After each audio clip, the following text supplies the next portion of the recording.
اور مسلمان ہر سال جو ہے وہ قربانی سنت ابراہیمی کو زندہ رکھتے ہوئے ادا کرتے ہیں۔ رب تعالیٰ نے قرآن مجید میں ارشاد فرمایا فَصَلِّ لِرَبِّكَ وَانْحَرْ کہ حبیب صلی اللہ علیہ وسلم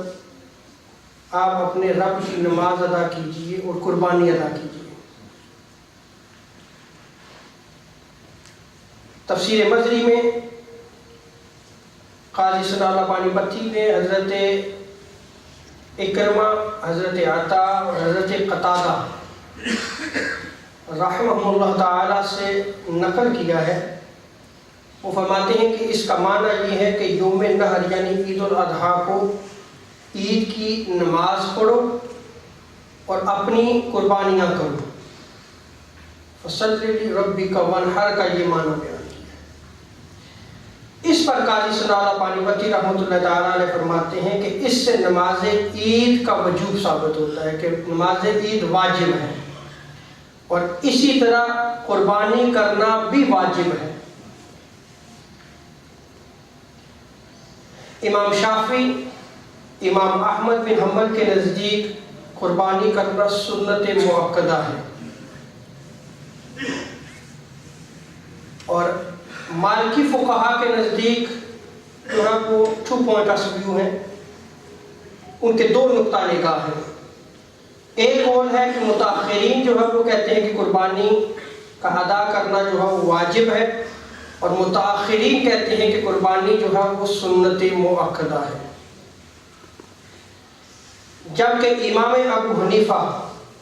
رحمۃ اللہ تعالی علیہ کے نزدیک صاحب نصاب پر قربانی کرنا واجب ہے، صاحب نصاب پر قربانی کرنا واجب ہے، اور یہی امام ربیع، امام اوزاعی، امام سفیان ثوری اور امام لیث کا قول ہے، ان کا مسلک بھی یہی ہے، قربانی کرنا جو ہے وہ کیا ہے، واجب ہے۔ اب قربانی کے وجوب پر قرآن اور حدیث سے دلائل دیتے ہوئے امام سرخسی، جن کا وصال جو ہے وہ 483 ہجری میں ہوا، 483 ہجری میں آپ جو ہے وہ وصال فرماتے ہیں، المبسوط اس کتاب میں آپ جو ہے وہ دلائل دیتے ہوئے قرآن مجید کی یہی آیت کریمہ نقل کرتے ہیں فَصَلِّ لِرَبِّكَ وَانْحَرْ کہ حبیب صلی اللہ علیہ وسلم آپ اللہ کی نماز پڑھیے اور قربانی ادا کیجیے۔ امام سرخسی رحمۃ اللہ تعالیٰ علیہ فرماتے ہیں کہ اس میں جو اللہ نے حکم دیا ہے، جو امر ہے، اس سے جو ہے وہ وجوب ثابت ہوتا ہے۔ نماز عید اور جو قربانی ہے یہ کیا ہے، واجب ہے۔